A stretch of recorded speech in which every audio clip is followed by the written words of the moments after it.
അപ്പം നമ്മുടെ ഇന്നത്തെ ഊണിൻ്റെ സമയമൊക്കെ കഴിഞ്ഞിരിക്കുന്നു. പക്ഷേ മാർക്കറ്റിൽ പോയിട്ട് കുറച്ച് മീൻ എന്തെങ്കിലും കിട്ടുമെന്ന് നോക്കിയപ്പോഴേ ഈ ഒരു സംഭവമാണ് കിട്ടിയത്. വയമ്പ് എന്ന് വെച്ച് കഴിഞ്ഞാൽ നമ്മുടെ നത്തോലിയുടെ വേറൊരു വകഭേദം വയമ്പാണ്. അതേപോലെ കുറച്ച് മത്തി നമ്മൾ വാങ്ങിയിട്ടുണ്ടായിരുന്നു. മത്തി എന്ന് പറഞ്ഞാൽ നല്ല നെയ്യുള്ള മത്തിയാണ്. അപ്പോൾ അതിൻ്റെ കുറച്ച് മുട്ടയാണിത്. അപ്പോൾ ആ മുട്ട എടുത്തത് നമ്മൾ ഇങ്ങനെ ഒന്ന് പൊരിച്ചെടുക്കുന്നുണ്ട്.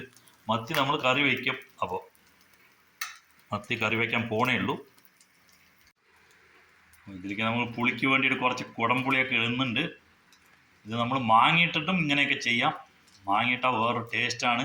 എന്തിട്ടാലും അടിപൊളിയാണ് സംഭവം. മാങ്ങയായാലും ശരി, കുടംപുളിയുടെ പുളിയായാലും ശരി, എന്തെങ്കിലും ഒരു പുളി വേണം. പക്ഷേ മാങ്ങിയിട്ടാൽ വേറൊരു രുചിയാണ്, കുടംപുളി ഇട്ടാൽ വേറൊരു രുചിയാണ്. എന്തായാലും സംഭവം കിടക്കും.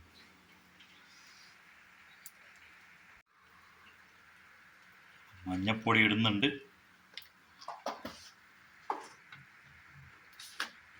ഇനി ആവശ്യത്തിനുള്ള മുളക്,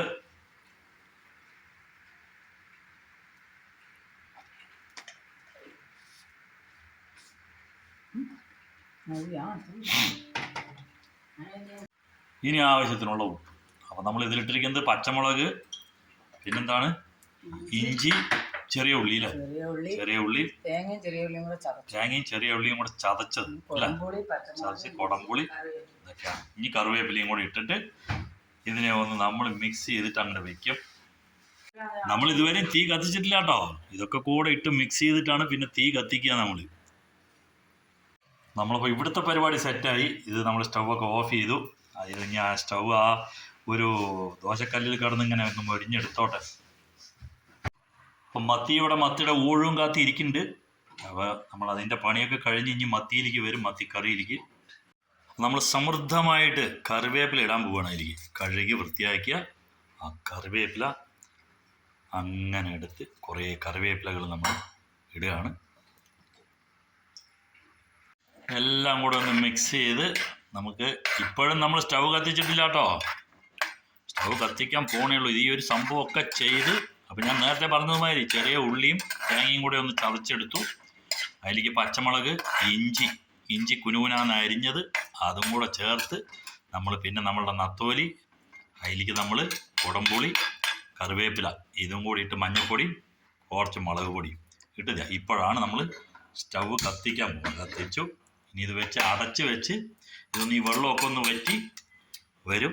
അപ്പോഴേക്കും നമ്മുടെ മീനുമൊക്കെ വെന്ത് റെഡിയാവും. ഭയങ്കര ടേസ്റ്റാണ് ഈ സാധനം. അപ്പം നമ്മൾ ഊണ് കഴിക്കാൻ ഇപ്പോൾ ആൾറെഡി സമയം 1:30 ആയി കഴിഞ്ഞു. അപ്പം ഇനി വൈകും മീൻ കറിയൊക്കെ ആകുമ്പോഴേക്കും മത്തിക്കറി. അപ്പം നമ്മൾ ഇത് ഊണ് കഴിഞ്ഞിട്ടേ ഉണ്ടാക്കുള്ളൂ. അപ്പം അതിന് മുമ്പായിട്ട് നമ്മൾ വേറൊരു വിഭവം കൂടെ നമ്മൾ രാവിലെ ഉണ്ടാക്കിയിട്ടുണ്ട് ഇവിടെ. അതാണ് ചീര ഉടച്ചത്. ഇത് വെച്ച് കഴിഞ്ഞാൽ വെറും പച്ചമുളക്, വെള്ളുള്ളി അതും കൂടി ഇട്ട് ചീര നന്നായിട്ട് വെളിച്ചെണ്ണയൊക്കെ ഒഴിച്ച് വറ്റിച്ചെടുത്തതാണ്. അടച്ചു വയ്ക്കൂ. ഇനി ഇത് എത്ര സമയം എടുക്കും? ഒരു 10 മിനിറ്റ് എടുക്കും. ചെറിയ മീനില്ല, വേഗം വേവും അല്ലേ. അപ്പോൾ ഒരു 10 മിനിറ്റ് എടുക്കും. നമ്മൾ നല്ല തീയിൽ തന്നെയാണ് വേവിക്കുന്നത്. അപ്പം നമ്മൾ മത്തിക്കറിക്ക് വേണ്ടിയിട്ടുള്ള ഒരുക്കങ്ങളൊക്കെ ചെയ്ത് വയ്ക്കുന്നുണ്ട്. പക്ഷേ ഇപ്പം ഉണ്ടാക്കുന്നില്ല. നമ്മൾ ഈ കുടംപുളിയൊക്കെ അതിൽ കിടന്നൊന്ന് കുതിരട്ടെ വെള്ളത്തിലിട്ട് വയ്ക്കുന്നുണ്ട്. ഊണൊക്കെ കഴിഞ്ഞിട്ടേ നമ്മൾ ഇനിയിപ്പോൾ അതിൻ്റെ പരിപാടികളൊക്കെ നോക്കുള്ളൂ. അപ്പോൾ ഇത് നാളെ കഴിക്കാൻ പറ്റും നമുക്ക്. നാളെയോ ഇന്ന് രാത്രിത്തെ ഭക്ഷണത്തിനോ എന്തിനെങ്കിലും നമുക്ക് എടുക്കാം. വറ്റി വന്നു. ഇനി കുറച്ച് വെള്ളമുണ്ട്, അതും കൂടെ ഒന്ന് വറ്റണം, ഒന്ന് ഡ്രൈ ആയി കിട്ടണം. അപ്പോഴാണ് ഉലർന്ന് കിട്ടണം സംഭവം. പടക്കോന്ന് ഉണ്ടാവും കേട്ടോ. അടിപൊളിയായിരിക്കും. മീനൊക്കെ നല്ലപോലെ വെന്തിട്ടുണ്ട്.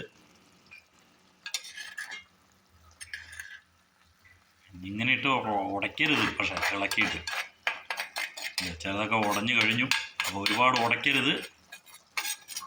അപ്പം നമ്മളുടെ മീൻ പീര നമ്മൾ കുറച്ച് തുറന്നിട്ട് ഒന്നും കൂടെ ആ വെള്ളം ഒന്നായിട്ട് വറ്റി പോകാൻ വേണ്ടിയിട്ട്. കാരണം ഇനി അടച്ചു വെച്ച് കഴിഞ്ഞാൽ അത് ഒരുപാട് മീൻ വെന്ത് ഉടഞ്ഞ് ഇതായി പോകും. അതുകൊണ്ട് തന്നെ നമ്മളതിനെ തുറന്ന് വെച്ചിട്ട് അതിൻ്റെ ആ വെള്ളം മാത്രം ഒന്ന് വറ്റി പോകാൻ, അതൊന്ന് ഉലർന്ന് കിട്ടാൻ വേണ്ടിയിട്ട് തുറന്ന് വെച്ചിട്ടുണ്ട്. അപ്പോഴേക്കും നമ്മളിത് അവിടെ ചോറൊക്കെ വിളമ്പി സാമ്പാർ അങ്ങനത്തെ സംഭവങ്ങളൊക്കെ ഒഴിച്ച് റെഡിയാക്കി വയ്ക്കുന്നുണ്ട്. അപ്പോൾ നമ്മുടെ മീൻ പീരയും റെഡിയായി. നമ്മളപ്പം ഇനി ഊണ് കഴിക്കാൻ പോവുകയാണ്. ഒരുപാട് വൈകിയിരിക്കുന്നു. അപ്പം നമ്മൾ മീൻ കറി ഉണ്ടാക്കാനുള്ള സമയം നമുക്ക് കിട്ടിയില്ല. അപ്പോൾ അത് ഉണ്ടാക്കുന്നതിൻ്റെ ഒരു പ്രത്യേക രീതിയിലാണ് നമ്മൾ ഉണ്ടാക്കുന്നത്. അപ്പോൾ അത് ഉണ്ടാക്കുന്നതിൻ്റെ റെസിപ്പിയുമായിട്ട് നമ്മൾ പിന്നീട് എപ്പോഴെങ്കിലും വരുന്നതായിരിക്കും. അപ്പം നമ്മളിതാ ഈ സാമ്പാറൊക്കെ എന്ന് പറഞ്ഞാൽ ഇന്നലത്തെയാണ് കേട്ടോ. സാമ്പാറുണ്ട്, ഇപ്പോഴത്തെ മീൻ പീര, അതേമാതിരി നമ്മുടെ ചീര, പയർ തോരൻ, ഇത് നമ്മളുടെ മീൻ മുട്ട. അപ്പം ഇത്രയും സംഭവങ്ങളാണ് ഇന്നത്തെ നമ്മളുടെ ലഞ്ച്.